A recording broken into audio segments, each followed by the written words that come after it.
반갑습니다. 소개받은 김동환입니다.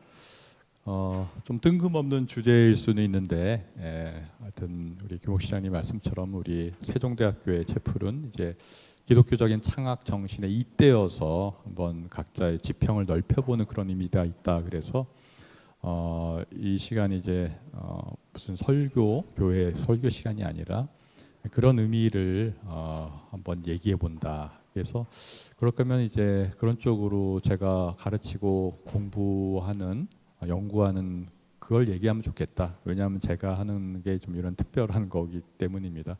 간단히 제 말씀을 드리면은 저는 박사 논문을 그 첨단 AI 같은 과학 기술 시대 그리고 그러한 인간의 삶에 대해서 기독교적으로 비평하는 그런 박사 학위를 썼습니다. 그리고 그쪽으로 사실 좀 연구를 하고 있고, 그래서 좀 예전에는 뜬금없었는데 지금은 이제 그런 융합의 시대가 되었기 때문에 좀 조명받게 되는 분야가 기독교 신학에서도 이런 과학과 연결되는 분야인 것 같습니다.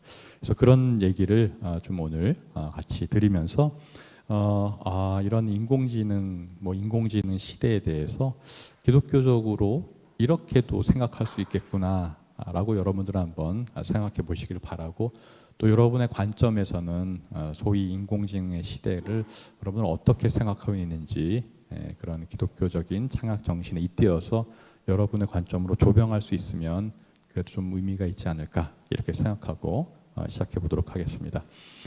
네, 인공지능이라는 건 여러분 지금 모르는 사람이 없죠. 간단히 먼저 인공지능이 뭔지 다 아는 이야기지만 간단히 말씀을 드리면 자연 발생적이지 않고, 제가 여기 앞에 좀 서서 얘기해도 되나요? 네. 자연 발생적이지 않고 인간의 과학 기술, 주로 컴퓨터 기술에 의해 인위적으로 만들어진 지능 혹은 지성적 존재를 총칭한다. 이건 여러분들 다 아시죠, 그죠? 네, 자연이 아니라 인공적인 거다. 이 용어가 이제 1956년에 미국 다트머스 대학교에서 열린 컨퍼런스에서 존 맥카시라는 사람이 지능을 가진 기계를 만드는 과학과 기술이라는 의미로 처음 얘기를 했다. 그래서 인공지능이 지금 굉장히 부각이 되고 있지만 사실 그 얘기가 나온 거는 굉장히 좀 오래되었다. 50년대였구나. 그런 생각을 할 수 있습니다. 제가 이런 얘기를 드리는 게 이제 인공지능 시대가 무엇인지를 좀 우리가 알고 시대 분별을 해야 되겠다. 그 말씀을 드리는 겁니다. 좀 시대 분별에서 이제 두 번째로 인공지능 시대에 대해서 여러분 좀 말씀을 드리면, 지금 이제 인공지능 시대라고 소위 말을 하는데 사실 이 시대가 일어난 게 갑자기 일어난 게 아니라는 사실이죠. 이 시대는 그 전 시대, 지금 말하는 첨단 과학 기술, AI 같은 것이 일어난 것이 아무래도 20세기부터라고 말할 수 있겠죠. 물론 과학의 시작은 18세기 계몽주의부터 우리 말할 수 있지만 첨단 과학 기술을 논의하기 위해서는 요 한 세기 전인 20세기부터다. 그래서 많은 학자들이 20세기의 대표적인 첨단 기술을 이 세 가지로 많이 요약을 합니다. NBC라 그러죠. 무슨 방송국 이름 같은데 그건 아니고 뉴클리어, 그다음에 바이올로지, 케미컬. 그래서 이 세 가지를 보통 20세기를 대표하는 당시의 첨단 과학 기술이다 이렇게 얘기를 하는데요. 여러분 이 세 가지 기술을 가만 보시면은 이 기술이 가장 먼저 세상에 적용된 분야가 어디일까요, 여러분? 힌트는 이 기술이 만들어지는 건 다 인간을 이롭게 하기 위해서, 행복하게 하기 위해서 만들어졌죠, 그죠? 근데 실질적으로 활용이 가장 잘 된 곳이 오히려 사람을 죽이는 군사 무기에 다 적용됐다는 사실 생각해 볼 필요가 있죠. 아시는 대로 원자 폭탄이라든지 생물화학 그런 무기라든지 이런 거를 볼 때 제가 지금 이렇게 한번 인문학적으로 조명하는 의미가 좀 있지 않을까 싶어요. 한번 인문학적으로 윤리적으로 이런 기술에 대해서 조명을 해야 할 필요가 있다라는 걸 시대의 흐름 속에서도 알 수 있다는 거죠. 자, 이렇게 되었는데 이제 21세기가 되었습니다. 21세기. 여러분들이 소위 이제 NG 세대인가요? G 세대인가요, 그죠? 지금 이 시대가 되면서 우리 첨단 기술이 이제 바뀌었죠. 자, 21세기가 되면서 세계가 바뀌면서 많은 사람들이 그러면 하던 대로 앞으로의 이 100년도 기술 세 가지로 요약해 보자 그랬습니다. 그래서 이제 초창기에 GNR, 이게 아마 2000년이 좀 넘어서부터 2010년 사이도 안 될 때 이거라 이렇게 얘기를 했는데, 이거는 이제 유전학, 제네틱스, 나노 기술, 로봇공학, 그래서 이제 NBC 시대가 GNR 시대로 되었다, 뭐 이렇게 얘기를 하는데, 자, 여러분 지금 이 시대 21세기를 이 세 가지로만 요약할 수 있는 시대인가요? 그렇지 않다는 거죠. 이게 중요한 사실입니다. 지금 이 시대는 20세기처럼 MBC로 이렇게 세 가지 요약할 수 있는 시대가 아니에요. 왜냐? 과학기술의 발전이 옛날이랑 생각할 수 없이 엄청나게 빨라서 신기술이 너무너무 많이 등장하고 있기 때문입니다. 대표적인 게 지금 인공지능이 빠져 있잖아요. 그죠? AI가. 그러니까 더 이상 21세기는 이 세 가지로 요약할 수 있는 시대가 아니다. 이 시대가 인공지능 시대라는 거죠. 뭐 정보기술, IT 산업이 최고인 나라가 대한민국, 그죠? 어디 나가보시면 이렇게 인터넷이 잘 작동되는 나라가 거의 없죠. 인지과학이라고 하는 게 소위 뇌과학이라고도 할 수 있고, 이게 바로 인공지능과 많이 결부되는 컴퓨팅 쪽이죠. 사물 인터넷, 그다음 지금 말하고 있는 AI, 그다음 메타버스 등등등. 앞으로도 신기술은 계속 나올 거기 때문에 더 이상 이 패러다임, 세 가지로 요약한 시대가 지났다. 이런 급변하는 과학기술 시대가 지금 인공지능 시대이다. 제가 이제 기독교적인 좀 조명의 목사이기도 하니까 한 가지 성경 말씀 올려드리면, 예수님의 말씀 속에 누가복음 12장 56절에 이런 말씀이 있습니다. 예수님이 2000년 전에 당시 사람들한테 말을 해요. 너희가 천지의 기상은 분간할 줄 알면서 어찌 이 시대는 분간하지 못하느냐. 예. 우리 이제 오늘 비가 오고 어쩌고 가끔 틀릴 때도 있지만 일기예보가 이제 제법 잘 맞아서 분간할 수가 있죠, 그죠? 예. 천재 기상은 분간하는데 그 시대가 어떻게 흘러간 거는 왜 이렇게 파악을 못하느냐? 이게 2000년 전에 고대 이스라엘의 예수님의 말씀인데, 여러분 지금 이 시대에도 똑같은 얘기를 드리고 싶은 거예요. 우리가 지금 이 시대를 살아가는 게 과연 이게 인공지능 시대가 맞는지, 이 흐름이 뭔지, 여러분 시대를 분간하면서 살아가는 사람과 그냥 흘러가는 대로 사는 사람은 천지 차이입니다. 그 시대를 오늘 저는 인공지능 시대로 상정을 했고, 여러분 그 시대의 흐름을 분간할 수 있어야 사회가 필요하는 그런 청년, 대학 리더가 되지 않을까, 그런 생각을 합니다. 인공지능이 굉장히 이제 부각이 되면서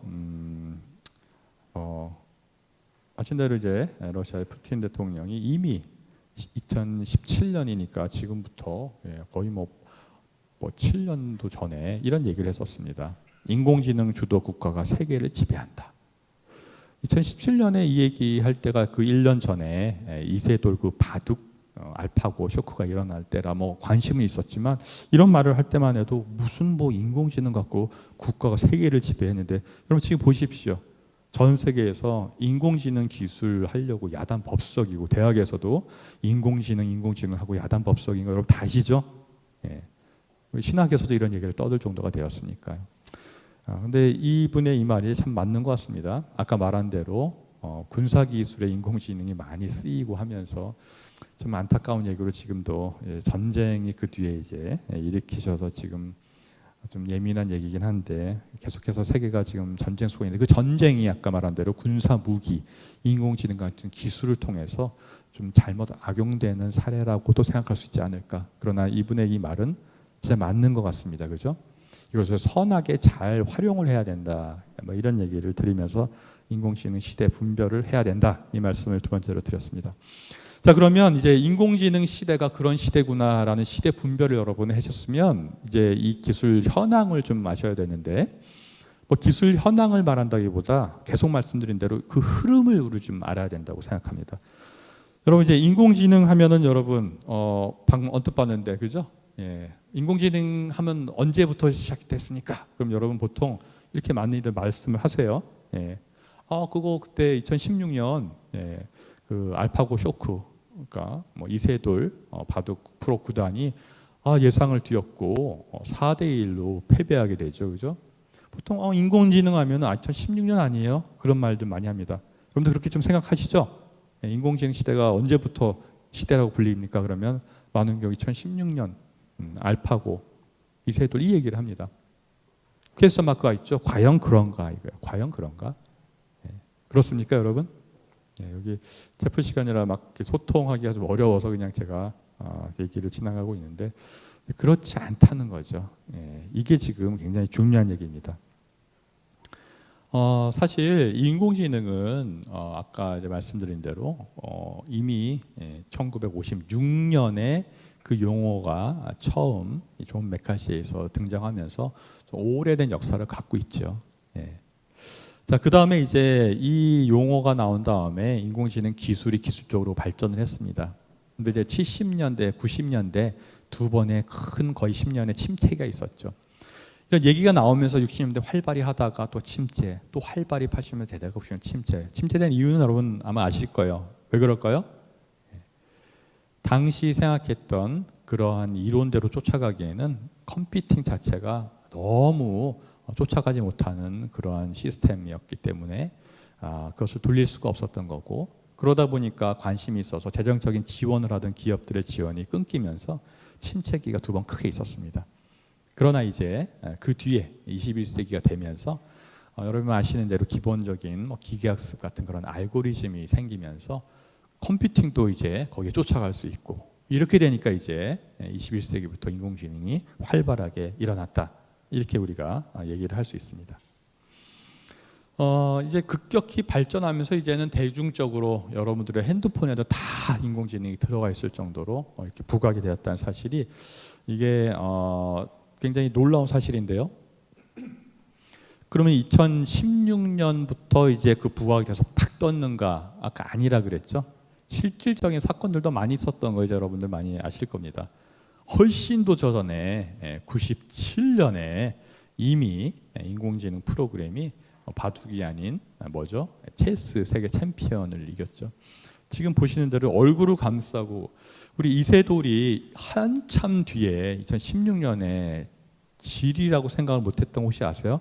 그때 연배들이 어떻게 되시는지 잘 모르겠는데 초등학생이실 수도 있고 막 그래서 지금 잘 모르시겠지만 그때만 해도 뭐 당연히 이기지, 바둑을 어떻게 프로그램이 이겨 했는데 4대1로 졌다는 거는 진짜 쇼킹이라 지금 알파고 쇼크라고들 기사에서 얘기를 하는 겁니다. 이세돌은 사실 대단한 인물입니다. 기본적인 알고리즘을 알면은 인공지능을 바둑에서 한 번이라도 이긴 아마 유일한 인간일 거라 길이 남을 대단한 분이라고 저는 생각을 합니다. 당시에 훨씬 더 전에 이분이 당연히 이길 줄 알았는데 지니까 사람들이 막, 지금 화면이 조금 흐린데요, 깜짝 놀라서 있고, 이 사람은 도저히 이해할 수 없어서 얼굴을 감싸고 있는 일이 이미 일어났었습니다. 그다음 뭐 아신 대로 2011년에는 IBM에 왔으니 제퍼디 쇼라는 건 아시죠? 그래서 여러 가지 모든 재반 사회 영역 그런 거에서 아주 상식이 뛰어난 사람들이 나와서 겨루는데, 뭐 보신 분들 알겠지만 그냥 나중에 넋놓고 인공지능 맞추는 거 구경하다가 끝났습니다.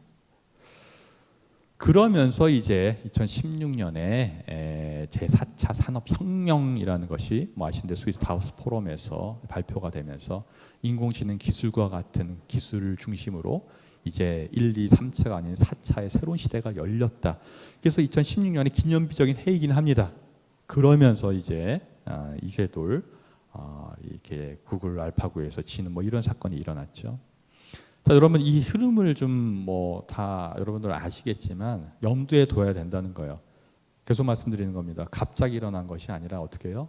그런 과정 속에서 이미 일어날 조짐이 있었던 것이다. 그 시대를 분간할 줄 알아야 된다는 거죠. 깜짝 놀라기만 할 그런 때가 아니라는 거예요. 이런 점에서 이제 네 번째로 뭐 여기 또 뭐 이공계획 분들 계실 테니까 저는 그쪽 전문가가 아닌데 아는 걸겠지만 인공지능 기술의 기본 원리도 좀 우리가 기본적으로는 알아야 되겠죠. 인공지능 기술은 뭐 아시는 대로 사람의 뇌를 모방하는 거죠, 그렇죠? 이게 소위 이제 러닝이 이제 기계학습이라고 하는데, 이게 사람의 뇌랑 같이 다층 퍼센트로 신경망이죠. 우리 사람이 사물을 이렇게 구별할 때 아시는 대로 이제 오감을 통해서 눈으로 한다면 뭘 이제 보고 입력이 돼가지고 그 데이터를 가지고 우리도 뇌를 통해서 이게 뭐다 인식을 하잖아요, 그죠? 똑같은 것을 이제 모방한 거가 퍼셉트론 신경망인 거죠. 이 처음에 이제 1단계에서 쭉 보면은 1단계에서 이제 컴퓨터가 데이터가 입력이 되면서 인지를 하는 거죠. 우리가 사물을 보는 것처럼. 뭐 예를 들어서 이제 고양이 그림을 보여준다. 그러면 쭉 고양이 사진들을 쫙 보여주면 이게 고양이다. 이제 러닝을 하는 거죠. 근데 이제 두 번째 단계입니다. 좀 어려운 사진을 보여주는 거예요. 학습시키는 거죠. 확 뒤집어가지고 거꾸로 된 그림을 보니까 처음에는 이해를 못하죠. 이거 뭐지? 자꾸 보여주다 보면 거꾸로 됐지만 고양이구나 이렇게 인식을 하는 거죠. 그다음에 세 번째 단계 층에서는 갑자기 고양이에 유사한 강아지를 싹 보여주면 고양이 그러면 틀렸다 학습을 하는 거죠. 자꾸 보여주다 보면 고양이, 강아지 구별을 하게 되는 거죠, 그죠? 우리가 하는 거랑 같습니다. 나중에는 어떻게 돼요? 우리도 이게 고양이인지 개인지 구별이 안 되는데 인공지능은 더 구별을 잘하는 단계까지 올라가는 거죠. 그래서 이제 이게 소위 층이고 소위 그냥 층이 많아지면 많아질수록 심도가 있다, 깊어진다. 그냥 쉽게 말해서 제가 그냥 인문학적으로 표현해서 깊어지니까 그 딥러닝이라고 한다고 생각하면 편하지 않을까 그런 생각을 합니다. 물론 그렇게 기술적으로 말할 수는 없지만 그래서 여러분들 이 딥러닝 기계학습의 이제 개념이 기본적으로 그렇고요. 이게 깊어지면 깊어질수록 더 일단 기본적으로 똑똑해진다. 인공지능은 이렇게 스스로 경험해서 학습하는 거다. 이렇게 쉽게 한번 요약할 수 있겠죠, 그죠? 이게 얼마나 대단한지는 여러분이 아실 거예요. 2016년에 이세돌이 알파고한테 질 때 그때 알파고리가 이거 몇 층 사용하는지 아시는 분? 몇 층쯤 사용했을까요? 한번 맞춰보세요. 또 소통이 안 되는 채플이라 50층 이상이라고 생각하면 살짝 손 들어보시죠. 그거보다는 아래일 거다. 네. 20보다는 위일 거다. 그거보다 아래일 거다.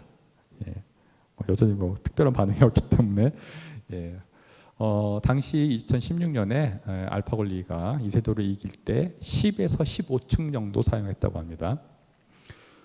그 다음에 이제 계속 이 기계학습에서 발전하고 소위 똑똑해지는 거죠. 그때 이제 대국을 대신 알파고가 지시하면은 도주는 그런 또 프로 기사가 아자황 기사가 이제 함께 있었는데 아자황이 이제 대국 후에 5개월 뒤에 2010년 8월에 우리나라에도 방문했었죠. 그때 밝혔어요. 지금 계속 스스로 학습하면서 지금 지능을 축적해가고 있다. 그러면서 5개월 만에 몇 층이 지금 되었을까요?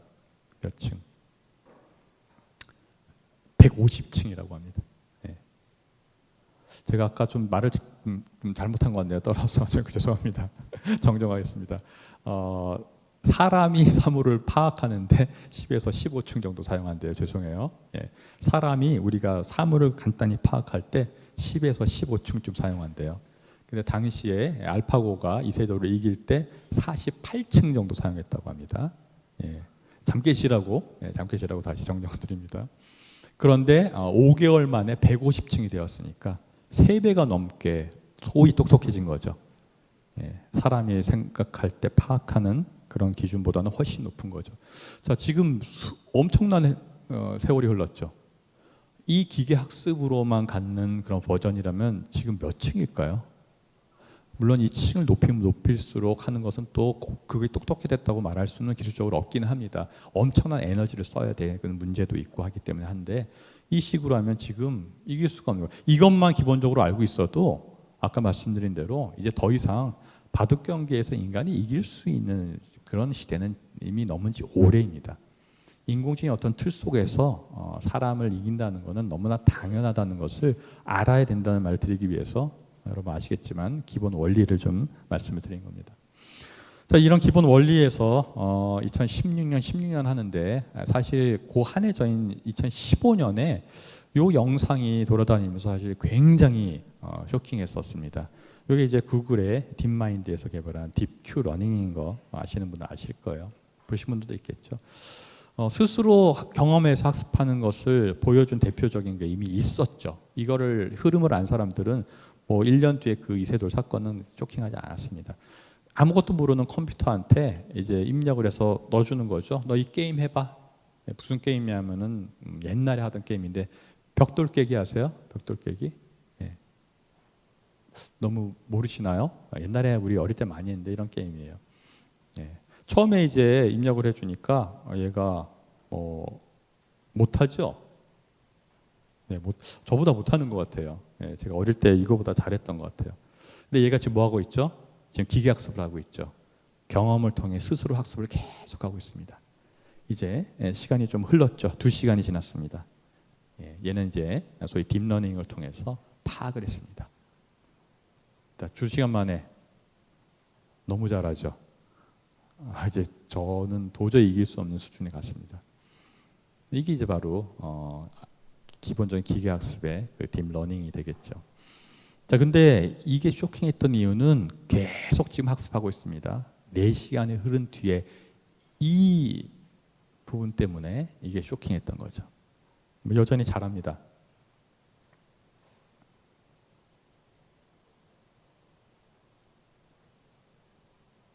이겁니다. 얘가 이런 전략을 알아냈어요. 가서 위에서 탁 하는 거. 아무것도 모르는데 스스로 학습해서까지 한 거죠. 자, 이런 사건이 있었다는 사실, 이런 흐름을 여러분 안다면, 아까 시대 흐름, 기술적인 흐름 알면 이게 알파가 쇼크가 아닌 거예요. 이건 당연히 이 정도는 될 수 있다는 것을 감지를 할 수 있는 겁니다. 자, 그럼 지금에 한번 적용해 볼까요? 작년에 무슨 큰 일이 있었죠?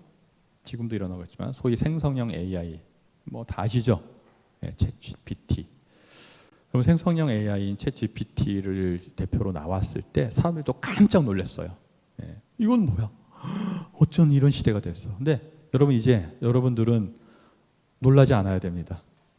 이미 인공지능은 1950년대부터 개념이 있으면서 우여곡절이 있었고, 이미 그러한 인간과의 대국은 90년대부터 있어 왔고요. 이미 우리가 알고 있는 그러한 사건들, 그리고 그런 알고리즘은 계속 발전하고 있었습니다. 이거를 기본적으로 알고 있는 사람은 이게 사실 대단히 놀란 건 아니에요. 물론 어느 시기에 갑자기 나올지에 대해서는 깜짝 놀라겠지만 그럴 만도 하다, 이렇게 돼야 된다는 거예요. 자, 여기 뭐 챗GPT를 예를 들면 뭐 최선 채팅이란 뜻이고, GPT는 뭐 나와 있죠, 이죠? Generative, Pre-trained, Transformer. 핵심되는 내용은 사실 여기 Pre-trained겠죠. 미리 훈련된, 그러니까 미리 학습시켜서 데이터를 넣어주어서 돌아가는, 아직까지는 그런 한계가 있는 거죠, 그죠? 그렇게 돼서 뭐 이거를 쉽게 이렇게 말을 합니다. 지도학습과 강화학습이 함께 돼서 파인 튜닝이 되었다, 이렇게 말하는데, 이제 튜닝이라는 거 아시죠, 여러분? 자동차 튜닝한다 그러면 거기다가 이렇게 뭐 멋을 부리고 해가지고 좀 이렇게 하잖아요. 그런 식으로 이런 지도학습, 강화학습을 튜닝인데, 제가 여러분들께 이제는 지도학습, 강화학습 설명 안 들어도 대충 이제 감이 오시죠? 기계학습이 좀 발전해서 파인 튜닝된 거구나. 뭐 그렇게 하면 되는 거 아니겠습니까? 여기 좀 이공계 학생들은 더 기술에 대해서 더 알아야 되겠지만, 대중적으로 일반적으로 그러면 아는 거죠. 굉장히 파인 튜닝 될 정도로 기계학습 그런 것이 놀랍게 발전한 거구나. 그러니까 이 정도 되겠다. 요거를 알아야 된다는 그 얘기를 드리는 겁니다. 자, 이제 5번째로 이 기본을 안 다음에 우리가 볼 것이 오늘의 핵심인 인공지능 프로젝트입니다. 여러분, 인공지능은 이런 흐름과 기술 발전을 통해서 나름대로 지향하는 프로젝트가 있다고 봅니다. 하나의 목표 설정으로 나아가는 거죠. 첫 번째, 두 번째, 세 번째로 나가는데, 첫 번째가 우리가 익히 말하고 있는 인간처럼이에요. 인간처럼 사고하려는 거, 이거 우리가 알고 있죠. 그 첫 번째 이 목표가 되는 거는 뭐 아신 대로 앨런 튜링을 통해서 이제 튜링 테스트라고 하는데, 튜링 테스트는 소위 뭐 이미지 게임이라고 그러죠. 모방 게임이라고도 흔히 말하는데, 앨런 튜링이 누구신지 여러분 아시죠? 이 영화 보신 분, 이미테이션 게임. 네. 두 분 보셨어요? 예, 한번 보세요. 이거 되게 재미있고 흥행에도 나름 성공한 건데. 그럼 앨런 튜링이 얼마나 천재적인 거는 뭐 아실 거예요. 2차 세계대전 때 그 히틀러 뭐 그쪽에 암호를 해독해서 놀라운 그런 수학자이자 과학자인데, 이 사람이 그냥 여담으로 지금 그 영국의 지폐에 2021년이니까 불과 3년 전에 영국 지폐에 50파운드의 앨런 튜링이 들어갔습니다.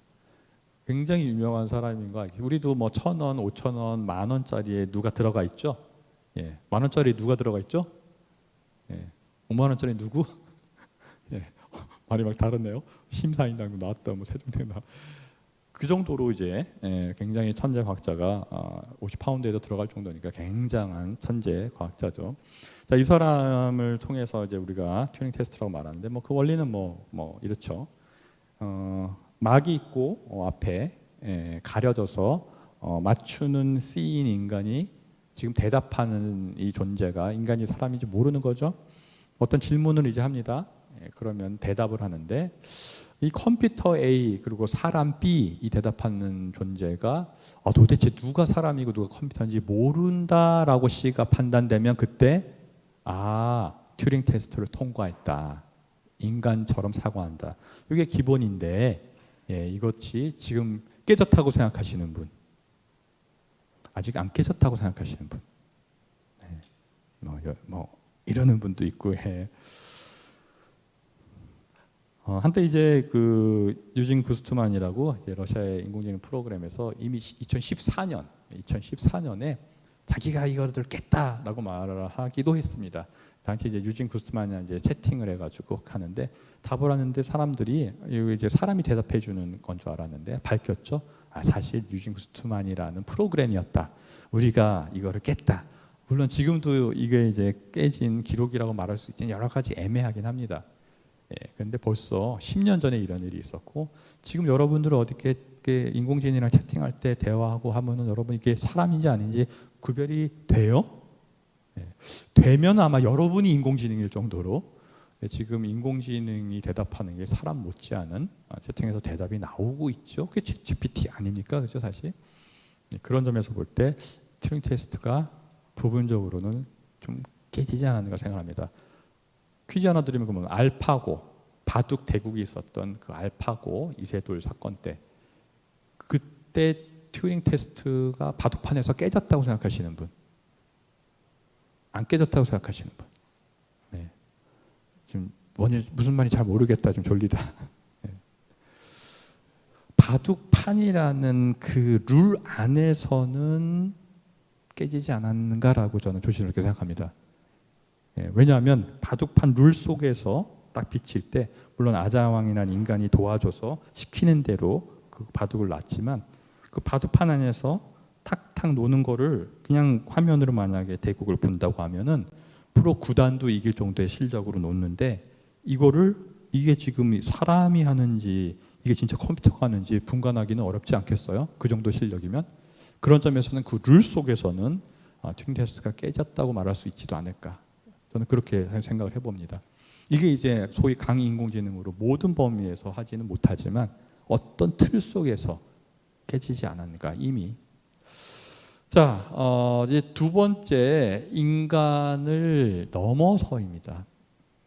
인간처럼 생각하는 거는 이미 좀 지나가는 거, 이제 인간을 넘어서는 시대가 아닌가. 자, 계속해서 그 이세돌 이야기를 좀 드리면, 그때 2016년이 되게 기념비적인 해다 그랬잖아요. 처음에 막 다 이길 줄 알았는데 한번 이기고 그냥 나중에는 계속 지니까 이제 계속해서 그때 기사들이 올라와서 제가 스크립을 해놨는데요. 초창기에 나온 게 이거예요. 과감하게 손 빼고 변칙. 프로기사서 알사범 따라하기. 이제까지 없었던 변칙을 쓴다는 거죠. 너무 놀라운 변칙이니까 알사범 따라하기. 스승으로 삼는다는 얘기죠. 인간이 제자처럼 되는, 그러니까 넘어섰다는 표현 아닙니까? 인문학적으로 보면. 아까 말씀드린 대로 아자왕이 나중에 방문을 해서 층이 48층에서 지금 150층이 되었다.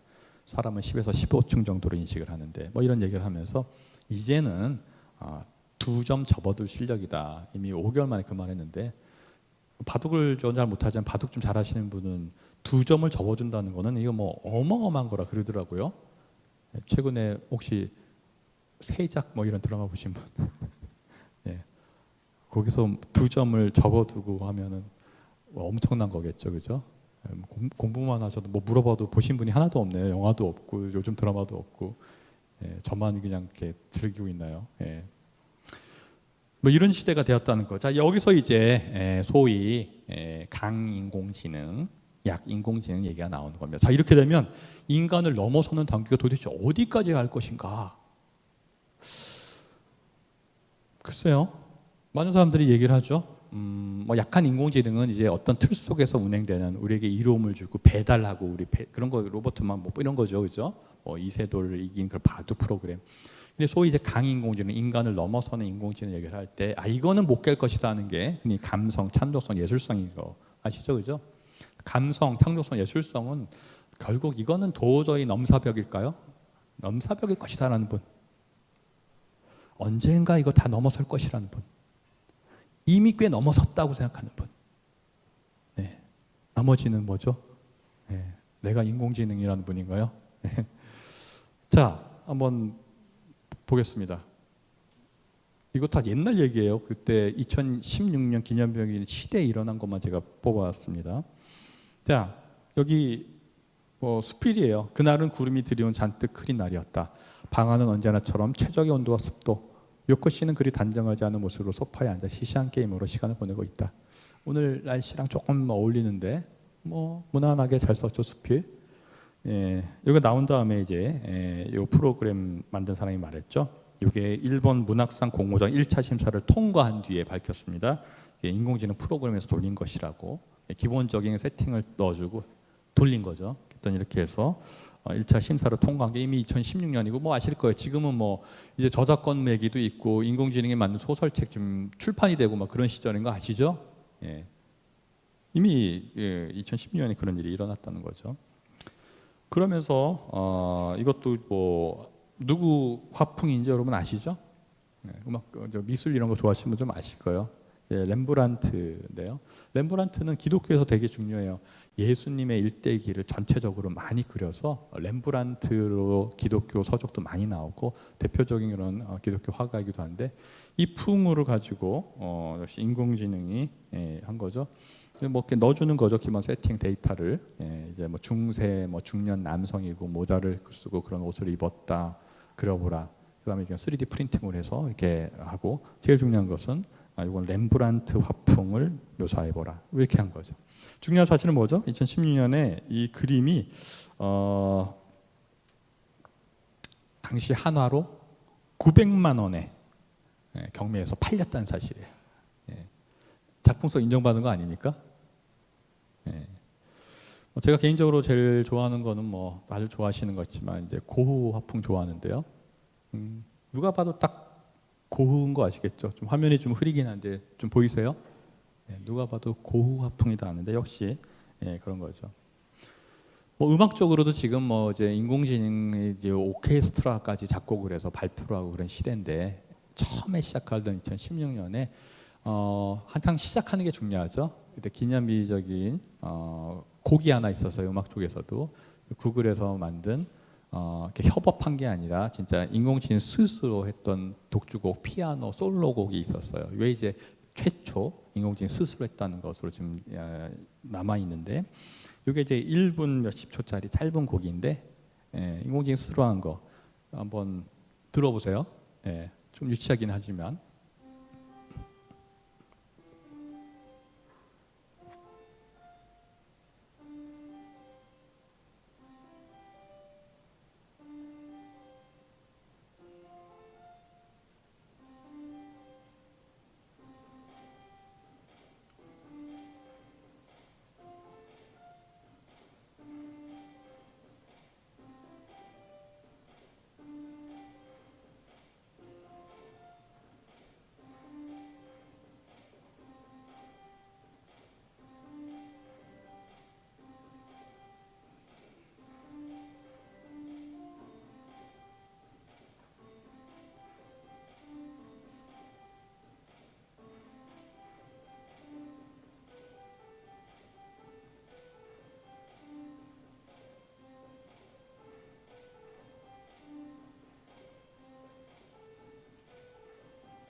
네, 지금 여러분들은 인공지능의 작품을 눈으로 감상하시면서 그 노래를 감상했습니다. 말이 되나요? 네, 제가 시간을 많이 드린 이유가 그거예요. 멍하면서도 뭔가 여러분들 이 고흐 화풍의 작품을 보면서 그걸 좀 감상하셨어요. 이게 맞다면 이미 알게 모르게 이 감성 예술성도 이미 넘어서고 있는 게 아닌가라고 생각을 해볼 수 있지 않을까. 자, 지금 발전 속도가 이렇게 빨라지고 있고 뭐 이게 시작으로 해서 아까 말씀드린 여러 가지 일들이 일어나고 있죠. 그래서 옛날에는 소위 그 무어의 법칙이라는 거 여러분 아시죠? 예, 1950년대에 나온 골든 무어가 말한 건데 당시에 뭐 여러분 지금 뭐 메가 테라바이트 뭐 이런 거 다 USB 쓰고 막 이러시지만 옛날 제가 학창 시절에 90년대 뭐 이때만 해도 킬로바이트, 메가바이트 넘어가고 막 이런 시절이었어요. 그때 막 플로피 디스크라는 뭐 이런 거 사용하고 그때 이제 무어가 그런 발전을 보니까 그 컴퓨터 칩의 성능이 한 2년 전후 단계에서 2배씩 증가한 데서 그게 무어의 법칙이라 그래서 그래프가 그냥 똑바로 올라갔습니다. 수직으로. 이게 여러분 거의 50년 가까이 깨지지 않았습니다. 그런데 21세기 인공지능 시대가 되면서 이제 더 이상 처음에 말씀드린 대로 그 속도가 그걸로 될 수 없고 무어의 법칙이 그냥 깨졌다고 보면 돼요. 이 깨진 걸 이제 말한 게 뭐 알아주신 대로 싱귤레러티 특이점 얘기하는 레이 컬츠와일이 말한 바로 좀 한글로 번역이 이상한데 수학 가속의 법칙, 영어로 Law of Acceleration Returns. 예, 수학 가속의 법칙을 좀 제시했죠. 이제는 exponentially 기하급수적으로 과학기술은 발전하기 때문에 더 이상 그렇게 말할 수 없다. 이 시점이 되면 그게 특이점이다, 싱귤레러티다, 강인공지능이 온다, 뭐 이런 얘기를 하는 거죠, 그죠? 이게 이제 인공지능 프로젝트에서 인간을 넘어서는 그런 얘기가 될 수 있겠습니다. 자, 그렇게 보면 여러분 아까 본 대로 감성, 창조성, 예술성 일정 부분 그 패러다임 속에서는 깨진 거 아닌가라고 또 생각할 수 있을 것 같고 기독교적인 조명을 해보면 그래도 못 깰 거 자유의지, 양심, 도덕성, 권위 글쎄요 저는 이것도 일정 부분 그 틀에서는 이미 깨진 거 아닌가 싶어요. 인공지능 자체가 자기가 스스로 학습하는 거잖아요. 이게 철학과 신학에서 수천 년 전부터 말한 자유의지인데 그게 이제 이미 실현되는 거 아닌가 싶어요. 자유의지라는 것은 기독교로 말하면 신이 인간을 창조했는데 동물과는 달리 본성을 거스르는 의지가 있는데 이게 자유의지다. 그래서 이게 소위 이성이고 그런 얘기를 다 아시죠. 뭐 근대 현대감성에서 칸트 같은 사람 이성 뭐 이런 얘기들이죠. 이미 그런 것들이 깨진 게 아닌가. 양심? 인공지능에 양심이 있을까요? 양심이라는 데이터를 막 넣어줘서 이게 양심이다 양심이다 해서 그걸 돌려서 그 양심적인 어떤 행위를 한다고 할 때 가장 비양심적이고 도대체 저게 논리적으로 저렇게 하는 저런 인간이 인간인가라고 할 수 있는 사회 무리를 익히는 인간의 양심보다는 훨씬 난 양심의 그런 패러다임이 아닐까요? 그렇다면 인공지능이 양심을 가졌다고 말하는 게 낫지 않을까요? 도덕적으로 뭐 기독교에서도 무리를 일으키는 뭐 저도 목사지만 그런 목사님도 있고 별의별 일이 일어나는데 야 저렇게 비윤리적으로 생활하는 사람이 그런 종교계 인사라니 근데 반면 너무나도 그 패러다임 속에서 도덕적인 그 틀 속에서 기계학습을 해서 그런 것을 도출해낸다면 챗 GPT와 같은 생성형 AI한테 물어볼 때 이상한 말은 안 하잖아요, 그죠? 도덕성이 더 낮다라고도 말할 수 있는 거 아니에요? 그러면 이미 그런 것이 그 알고리즘 속에서 이루어진 거 아닐까요? 그래도 어떤 권위는 넘사벽일 거다. 글쎄요. 뭐 좀 몇 가지 보면은 처음에 나왔을 때 2016년에 벌써 CEO라든지 변호사라든지 또 의사, 특히 뭐 말대로 왓슨은 항암 진료 엇갈리면 환자들의 거의 80%가 올해 인공지능을 따르겠다. 그래서 이게 말한 지가 2016년이에요. 전문직에서도 이미 넘사벽을 넘고 있는 거 보면 권위적인 거에서도 다 압도하는 시대가 이미 된 거 아닌가. 이제 마지막이 이제 신처럼 이러다가는 나중에 신처럼 되는 거 아닌가. 실제로 그 알파고 쇼크가 일어날 때 이런 기사가 나중에 났어요. 다 깨니까, 그리고 4대1로 이기니까 바둑의 신으로, 저와 같은 기독교 신학자들 깜짝 놀란 거죠. 이 기사. 벌써 신이란 표현이 나오니까. 예. 이제 우리나라 이세돌을 넘어서 세계의 1인 커제를 이겼을 때, 커제가 뭐 여러 문제 다 봐서 하지만 이길 수가 없죠. 커제가 얘기를 했어. 바둑의 신 같다. 예. 울었어요. 왜 울었냐 그랬더니, 져서 억울해서 온 게 아니라 이 정도 실력을 갖고 하는데 이렇게 냉정하고 차분하게 바둑을 두는 그런 사람이 없었기 때문에 자기가 진짜 너무 그냥 울컥 울음이 났다는 거죠. 예. 인간이라면 감정에 휩싸이는데 진짜 마치 신처럼 아무렇지도 않게 차분하게 두는 그 모습이 인간 같지 않다는 거 아니겠습니까? 그래서 아신 대로 유발 하라리가 책 내면서 몇 년 전에 또 호모데우스라는 표현이 있을 정도로 제가 볼 때 지금 테크놀로지가 하나의 종교가 되는 거, 이 사람 물론 뭐 데이터 종교라는 얘기를 했죠. 이제 끝으로 이제 이런 시대에 대학생인 청년 여러분들 그럼 어떻게 해야 되는가, 나름대로 몇 가지 조명하고 마치겠습니다. 인공지능 시대에 대한 기본적인 흐름 및 지식을 함양해야 된다. 너무 단순하죠. 이때까지 처음에 말한 거예요. 시대를 분별하는 얘기죠. 아까 얘기를 연이어서 조금만 더 드리면, 인공지능 자체가 이미 50년대에 시작해서 이미 뭐 알파고 이세돌 사건 전에 90년도에 그런 일들이 체스로부터 있어 왔는데, 그렇다면 2016년이 됐고, 그 다음에 가만히 또 발전 안 하고 침체기 있다가 2023년에 생성형 AI 뻥 해서 와, 또 깜짝 놀라는 이 시대일까요? 이제 흐름을 파악한 사람은 아니다라고 할 수 있어야 됩니다. 그리고 앞으로도 그런 관심을 좀 가지시기를 바라요. 이 사이에 무슨 일이 있었는가? 그 전에 그래도 계속 그런 일이 있었어요. 그거를 아시는 분이 대중적으로 의외로 적다는 거죠. 지금도 여기에 도태되지 마시라는 얘기예요. 계속 이런 기사를 좀 보시기 바라요. 커제 이긴 다음에 뭐 해서 바둑고수 계속해서 이제 연승으로 가고 있었고요. 그 다음에 17년, 1년 뒤에는 카네기 멜론 대회 일바투스 프로그램이 이거는 뭐죠? 그 체스를 이제 체스 포카를 이겼죠. 포카. 여러분 그 되게 기념비적인 얘기예요. 포카는 페이크가 들어가잖아요. 저 사람이 뭐를 이는지 인투이션, 직관이 들어가야 되는데 거기서도 다 이겼다는 거. 놀라운 사실이죠. 그 다음에 뭐 아시는 대로 알파고 제로가 나왔죠. 입력하는 거 아니라 0에서 시작해서 다 그냥 혼자 어린아이가 태어나서 스스로 배우는 거. 이제 입력시켜주지도 않고 앞으로 사물 인터넷 기술을 통해서 이제 인터넷 연결시키면 태어난 아기가 다 하듯이 다 이해한다는 거죠. 알파고 제로는 그 전 버전 다 깬 거 여러분 아실 거고, 그게 이미 2017년 이때 다 일어나고 있어요. 그다음 뭐 프로그램 뭐 여러 가지 다 이기고 있죠. 그러면서 코로나 터졌었죠. 예. 코로나로 인해서 이미 개발된 게 더 빨리 적용이 되었었죠.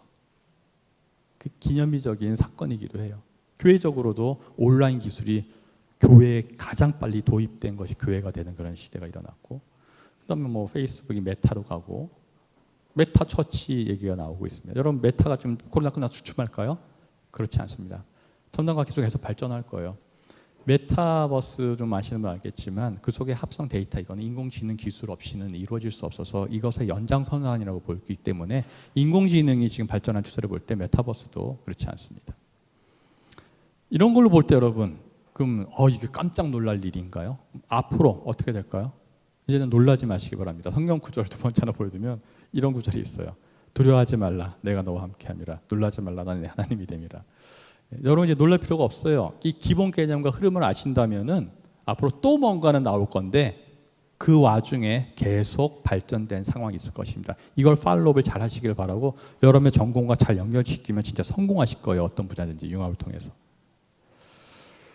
사회 변화의 인식 당연히 가능하죠. 필요하고, 2016년에 통역 같은 얘기, 그때 통역은 넘사벽이어서 통역사가 이겼는데도 불구하고 인기가 하락했는데 그게 맞았지요. 나중에 챗GPT가 나와가지고 저도 좀 인터뷰를 받았는데 지금 놀랄 때가 아니라 빨리 적용할 때라, 이런 말을 제가 좀 저도 하기도 했어요. 당시 이제 통역사 진짜 문제인데 회계사가 제일 사라질 1위가 됐는데, 여러분 한번 보십시오. 여기 잘 안 보이시는데 없어질 수 있는, 인공지능에 대체될 수 있는 20위 중에 그래도 최하위가 회계사였는데 챗GPT 일 터지고는 1위가 됐다는 거예요. 이렇게 바뀝니다. 성직자 가장 대체되지 않을 위험이 없는 거라고 했는데 지금은 아닌 거예요. 예.